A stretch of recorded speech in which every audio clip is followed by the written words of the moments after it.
જય સ્વામિનારાયણ। હું આપણી યુટ્યુબ ચેનલ પરેશ કાછડિયા ઉપર આપ સૌનું ફરીને સ્વાગત કરું છું। આજે આપણે નજર નાખવાની છે ડાયમંડ ઇન્ડસ્ટ્રીની ડાર્ક સાઈડ, હીરા ઉદ્યોગની જે કાળી બાજુ છે એની ઉપર આપણે નજર નાખવાની છે। એવું નથી કે હીરાની જેમ બધી જ વસ્તુ હીરા ઉદ્યોગમાં ચળકતી હોય, કેટલાક પાસાઓ ઝાંખા છે અને કેટલીક જગ્યાએ અંધારું પણ છે। આપ સૌ જોઈ રહ્યા છો એવી રીતે હીરા ઉદ્યોગમાં કામ કરતા કારીગર ભાઈઓમાંથી 25% લોકો આ અથવા તો આ જેવી પરિસ્થિતિનો સામનો કરી રહ્યા છે।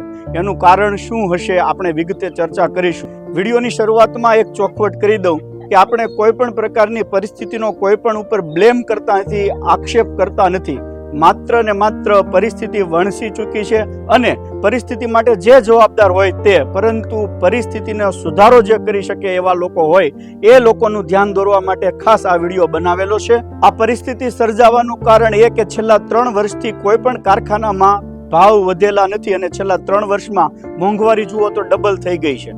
આપણે ગૂગલ સર્ચ કરીએ અને હીરા ઉદ્યોગની આયાત અને નિર્યાત એટલે કે એક્સપોર્ટ અને ઇમ્પોર્ટના આંકડા તપાસીએ તો આટલા 1000 કરોડની ઇમ્પોર્ટ, આટલા 1000 કરોડની એક્સપોર્ટ જેવા તોતિંગ આંકડા જોવા મળે। અને બીજી બાજુ આ વર્ગની પરિસ્થિતિ સાવ સાધારણથી સાધારણ, બદથી બદતર છે। એનું કારણ આપણે ચોક્કસ તપાસવું રહ્યું। આપ જ્યારે આ વિડીયો નિહાળી રહ્યા હશો ત્યારે ડાયમંડ બુર્સનું રીઓપનિંગ પણ થઈ ચૂક્યું હશે। સારી વાત કહેવાય। જે વાત વર્ષો પહેલા થવાની જરૂર હતી એ અત્યારે થઈ તો ખરી, આપણા બધાની આંખો ટાઢી, પરંતુ જે ડાયમંડ બુર્સમાં આપણે લાખો કરોડો અરબો ડોલરોના વેપારના સપનાઓ સેવી રહ્યા છીએ ત્યારે એ સપના સુધી પહોંચાડવા માટે એટલે કે હીરાને જે ચળકાવે છે, ચમકાવે છે, એ લોકોના હાથની પરિસ્થિતિ જો અત્યારે આવી હોય તો એના માટે ક્યાંક ને ક્યાંક અંશે આપણે બધા જવાબદાર છીએ। હીરા ઉદ્યોગનું સૌરાષ્ટ્રને અને ગુજરાતને અને ભારત વર્ષને કેટલું કોન્ટ્રીબ્યુશન છે એ વાત કરું। 1980 થી 2000 સુધીના આ 2 દાયકા, આ 20 વર્ષ જો સૌરાષ્ટ્ર હેમખેમ રીતે પસાર કરી ગયું હોય તો એનું એકને માત્ર એક કારણ છે હીરા ઉદ્યોગ। હીરા ઉદ્યોગે સૌરાષ્ટ્રને, સુરતને, ગુજરાતને ખૂબ આપ્યું છે। એ વખતે સૌરાષ્ટ્રથી સુરત ઇનકમિંગમાં ઘીની બરણીઓ હતી અને સુરતથી સૌરાષ્ટ્ર આઉટગોઈંગમાં એ જ ખાલી થઈ ગયેલી ઘીની બરણીઓમાં મહાત્મા ગાંધી બાપુના ફોટાવાળા બંડલ હતા। સૌરાષ્ટ્રને અડીખમ રાખનારો આ વર્ગ અત્યારે દયનીય પરિસ્થિતિમાં જીવે છે અને કોઈ પણ લોકો આ પરિસ્થિતિનો ઉકેલ કોઈ પણ પ્રકારની સહાય છે એવી વાત તો લાવશો જ નહીં। આ સુરતની ભૂમિ છે, આ ખમીર વંતા લોકો છે। ન કરે નારાયણને અત્યારે જો દેશ ઉપર કોઈ પણ પ્રકારની આપદા આવી પડે ને તો આ લોકો જેટલું આપે છે એટલું ભાગ્ય જ દેશનો અન્ય ભાગ આપતો હશે। દાતારીના સંદર્ભમાં વરાછાના નામનો ઉલ્લેખ ભારતના પાર્લામેન્ટમાં પણ થઈ ચૂક્યો છે। એટલે આ લોકોને 8500 રૂપિયા કે 5-10 કિલો ઘઉં ઉપર ક્યારેય નજર રહી નથી અને રહેશે પણ નહીં। પણ હવે બહુ થયું, પરિસ્થિતિમાં સુધાર આવવાની તાતી જરૂરિયાત ઊભી થઈ છે।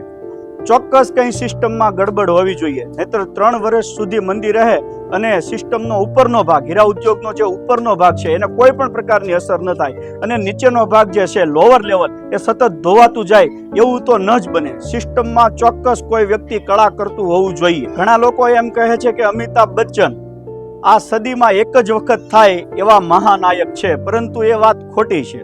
ફિલ્મ ઇન્ડસ્ટ્રીમાં અમિતાભ બચ્ચન, દિલીપ કુમાર, મનોજ બાજપાઈ અને પંકજ ત્રિપાઠીને આંટી મારે એવા એક્ટરો હીરા ઉદ્યોગમાં છે અને એની એક્ટિંગની સ્કિલ એટલી બધી જબરદસ્ત છે કે છેલ્લા 2 વર્ષ મંદી હતી કે ન હતી ખબર નથી, પરંતુ મંદી છે એની એક્ટિંગ એટલી લાજવાબ કરી કે એની વાત જવા દો। એક વસ્તુની ફરીને ચોખવટ કરી દઉં, હીરા ઉદ્યોગના ઉપરના વર્ગની વાત થાય છે એટલે કોઈ પણ મોટા કારખાનેદાર, શેઠ કે વેપારી ઉપર ટાર્ગેટ કરીને વાત કરતા નથી, પરંતુ જ્યારે નાના વર્ગની પરિસ્થિતિની વાત થતી હોય, એના દુઃખની વાત થતી હોય ત્યારે ચોક્કસ જે વ્યક્તિ સદ્ધર છે, જે વ્યક્તિ પાવરમાં છે, જેની પાસે વગ છે, શક્તિ છે, પોઝિશન છે, એમની યાદ આપણને ચોક્કસ આવે।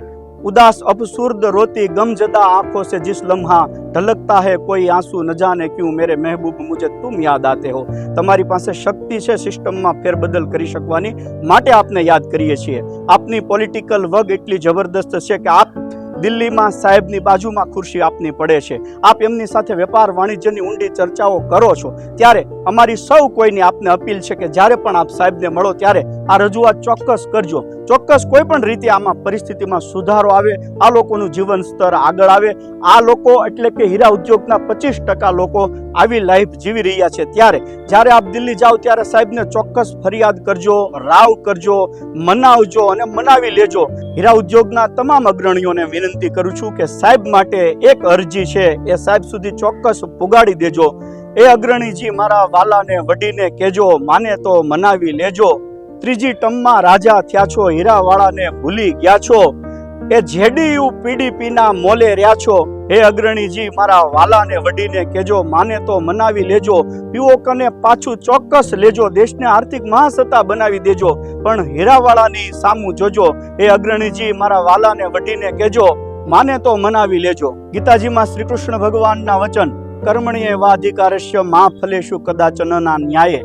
આ લોકોનો પુરુષાર્થ આપણે સૌ કોઈની પાસેથી દાદ માગી લેવો છે, પરંતુ એનો મતલબ એવો હરગીઝ નથી થતો કે આ લોકોને એની પોઝિશન ઉપર છોડી દેવામાં આવે. હીરા ઉદ્યોગના ઇતિહાસમાં અને કદાચ યુટ્યુબના ઇતિહાસમાં આ હીરા ઉદ્યોગમાં કામ કરતા કારીગરો ભાઈઓના જીવન વિશે આ સૌ પ્રથમ વિડીયો છે. આપ સૌને વિનંતી કરીશ કે મારા ચેનલને સબસ્ક્રાઇબ કરી અને મને પીઠબળ પૂરું પાડજો.